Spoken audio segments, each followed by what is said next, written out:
Con diversas actividades, la Universidad Bolivariana de Venezuela celebró los 22 años de la rebelión militar del 4 de febrero de 1992. La primera de estas estuvo organizada por la Unidad de Cultura y se denominó Canto Revolucionario al 4 de febrero.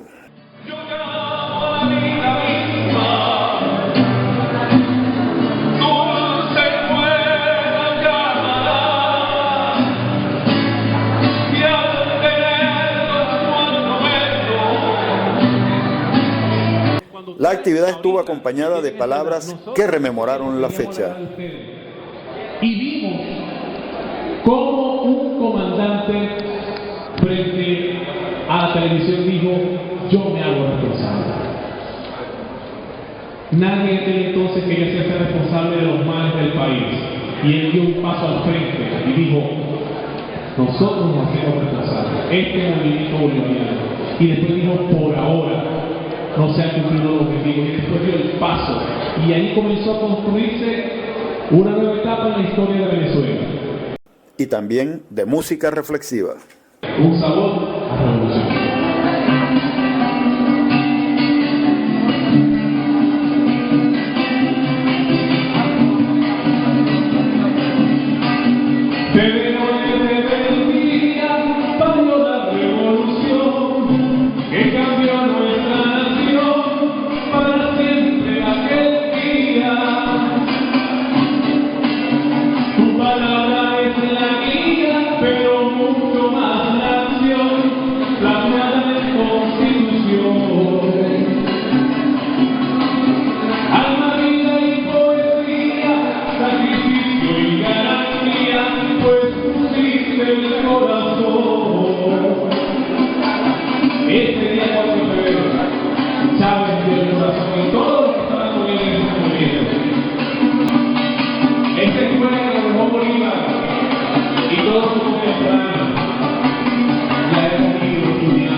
El mundo de admiración, eterno agradecimiento, nos une un gran sentimiento de socialista pasión. Y con sentida emoción, junto al pueblo soberano, voy a pedir de antemano que esta vez junto al Tirón repose en el panteón para siempre como hermanos.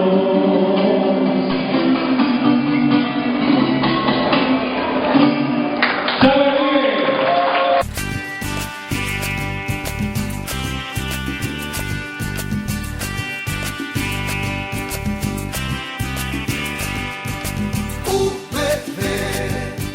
Somos UVB. El Foro 4F, Rebelión y Despertar de Conciencia, organizado por la Coordinación de Investigación y Estudios Avanzados de la Universidad Bolivariana de Venezuela en el estado Zulia, también sirvió para recordar los 22 años de la rebelión militar del 4 de febrero de 1992. Allí Tony Bozas se repasó por una visión al enfoque historicista del 4 de febrero. Queremos reivindicar el carácter político de todos esos eventos, es decir, no son eventos aislados, no son unos militares que sorpresivamente decidieron dar un golpe, ni fue un pueblo que sorpresivamente decidió estallar, sino que nosotros hemos sido sometidos durante el siglo XX, como pretendemos demostrarlo con cifras, a un laboratorio sociológico, a un laboratorio social, precisamente porque desde la primera mitad del siglo XX nos constituimos en el primer país exportador de petróleo. Luego nos engañaron durante varias décadas haciendo ver que no teníamos más petróleo, sino que teníamos una especie de bagazo allí que llamaban bitumen, pero luego el compañero Chávez logró reivindicar nuevamente la exacta dimensión de cuál era la pieza que nosotros representamos en el puzzle imperial, y tiene que ver con cifras muy contundentes y con datos muy contundentes. Por ejemplo, en la ponencia estamos rescatando un dato que muy poca gente conoce, a pesar de que fue alertado mucho tiempo atrás por Federico Brito Figueroa, por allá por los años 70, que es que la Escuela de Sociología de la Universidad Central de Venezuela y los primeros estudios de envergadura sociológicos sobre el perfil del venezolano, sobre el nivel de conflictividad, fueron hechos por personeros de la CIA, fueron hechos por personajes de la CIA. Es más, la Escuela de Sociología de la Universidad Central la fundó, la fundación la financió la Creole Petroleum Corporation. El primer director de ese departamento, que inicialmente surgió como un departamento, fue un señor llamado George Hill, que es un señor vinculado a la CIA directamente. Y además el primer estudio de importancia se llamaba Conflicto y Consenso en Venezuela, donde estaba involucrado José Agustín Silva Michelena, donde estaba involucrado el CENDE, y el que fue llamado para dirigir ese estudio, un señor que se llama Max Millikan, que era asesor directo de Alan Dulles, director de la CIA en los años 51-52. Entonces, la CIA había penetrado desde los años 50 en nuestro país. Todas esas cosas se venían configurando. Entonces, lo que pasó, y claro, esto es una síntesis apretada de cómo nosotros hemos venido, por un lado, las grandes fuerzas del imperio venían condicionando nuestro accionar, y por otro lado, lo que ellos intentaron descalificar como un estallido social y después como un golpe de Estado, no son más que eslabones de un proceso muy elaborado, muy político, y como dice Iturriza, los intelectuales intentaron amurallar la política. Entonces eventos como los del 27 de febrero, los del 4 de febrero, quisieron ponerlos fuera de la muralla de la política. Nosotros estamos tratando de reivindicar ese nuevo enfoque, que no es dar una solución al problema, es replantear el problema en términos más correctos, precisamente para dar un abordaje más político, más científico a esos acontecimientos que no solamente explican nuestra realidad, que explican cómo se les desconfiguró el cuadro de políticas, cómo se les desconfiguró el ajedrez que tenía planteado el imperialismo y les reventó las costuras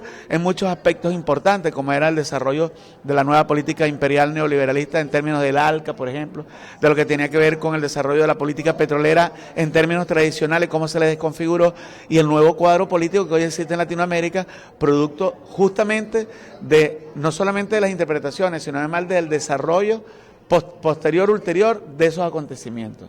Para Osvaldo Garrido, docente de la Universidad Bolivariana de Venezuela, el 4 de febrero se motiva por las condiciones materiales y el quiebre de la generalidad ilusoria.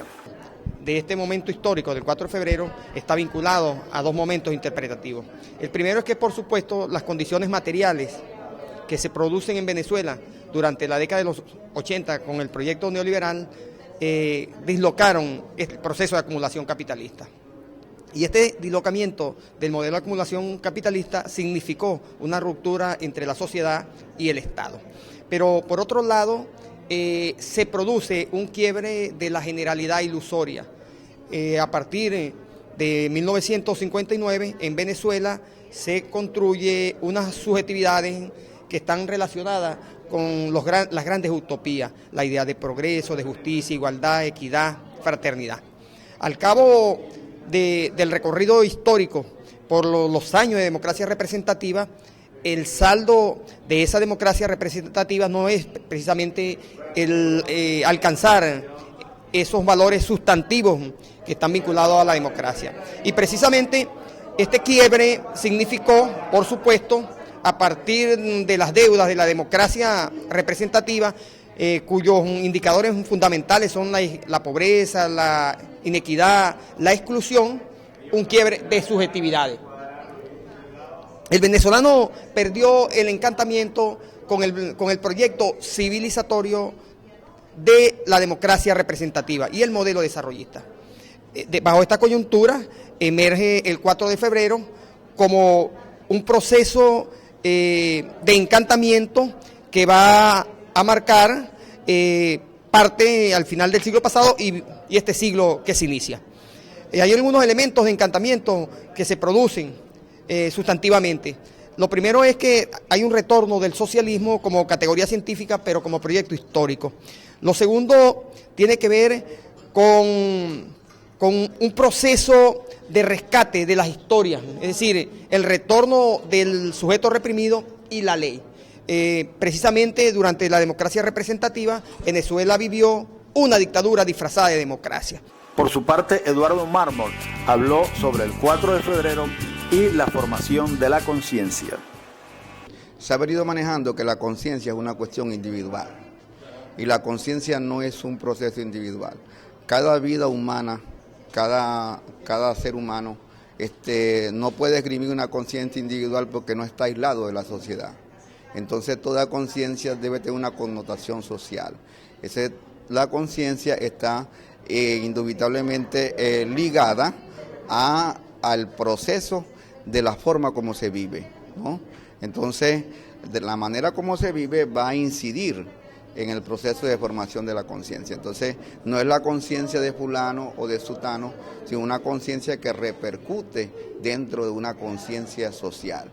Entonces, se habla hoy de subjetividades, pero las subjetividades no pueden formar procesos de conciencia de clase. Entonces tenemos en Venezuela y en gran parte de América Latina y gran parte del mundo una conciencia desclasada. Esa conciencia desclasada es una conciencia que no tiene anclaje en la pertenencia de la clase de cada ser humano y por supuesto de cada grupo social.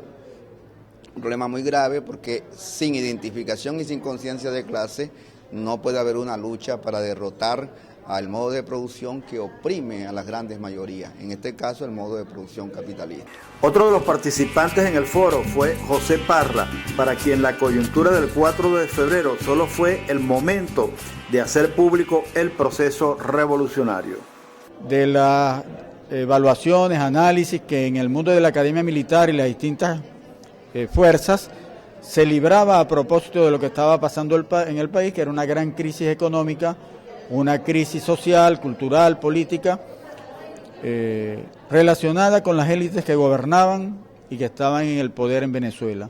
Entonces, el 4 de febrero, eso que conocemos como la rebelión cívico-militar del 4 de febrero, fue un proceso orgánico, sistemático, que tuvo lugar en un espacio adecuado, que le abrió a un segmento del pueblo, a unos bachilleres recién graduados de origen popular, les abrió la posibilidad de profundizar su comprensión sobre la realidad nacional y la realidad de su pueblo, incluso la realidad de sus familias. Por último, para la profesora Aide Ochoa, coordinadora regional de producción y recreación de saberes y organizadora del evento, el 4 de febrero fue el punto de partida del proceso revolucionario venezolano. Este es un foro que hemos organizado en la Coordinación Regional de Producción y Recreación de Saberes, conmemorando ese día heroico para nosotros, que ha significado, que ha sido llamado el Día de la Dignidad, pero que ha significado el punto de partida de la construcción de un proyecto de transformación en el país, de la construcción de la democracia participativa. Fue el punto de partida también de la creación de conciencia sobre la necesidad de tener una democracia que tenía muchos años, pero que llamada democracia representativa, pero que ya incluso estaba dejando de ser democracia representativa. Entonces, desde el 4 de febrero han pasado muchos sucesos y hemos ido construyendo ese proyecto bajo el liderazgo de Chávez, que ha permitido que pasar del favorecimiento a los sectores vinculados al capital al favorecimiento de las grandes mayorías sociales que han excluidas durante todos esos años la democracia representativa, hasta pensar bajo el liderazgo de Chávez en la construcción del socialismo bolivariano, socialismo del siglo XXI, impensable en estos momentos históricos. Pero estamos avanzando hacia allá y sin duda, ese punto de partida lo constituyó para nosotros el 4 de febrero. Las actividades del 4 de febrero culminaron en la Plaza Bolívar en la misa convocada por la Gobernación del Estado y el Consejo Legislativo del Zulia. Y respondan fuerte, con energía, con alegría, con pasión, con fe, con emoción. Santa Águeda esté con todos ustedes.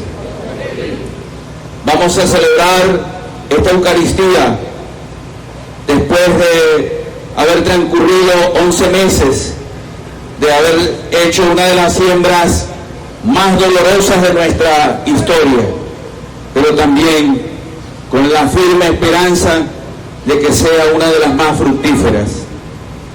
Hemos sembrado al comandante supremo, Hugo Chávez. Antes de celebrar este sagrado misterio, vamos a reconocer que somos pecadores.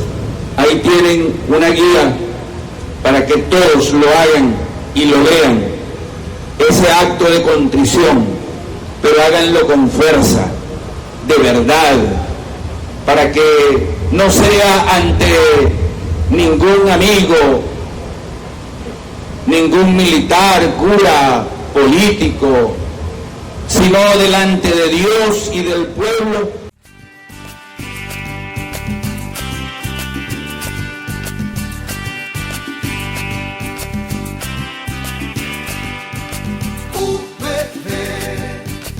Somos UPB, UPB, somos UPB, UPB, somos UPB.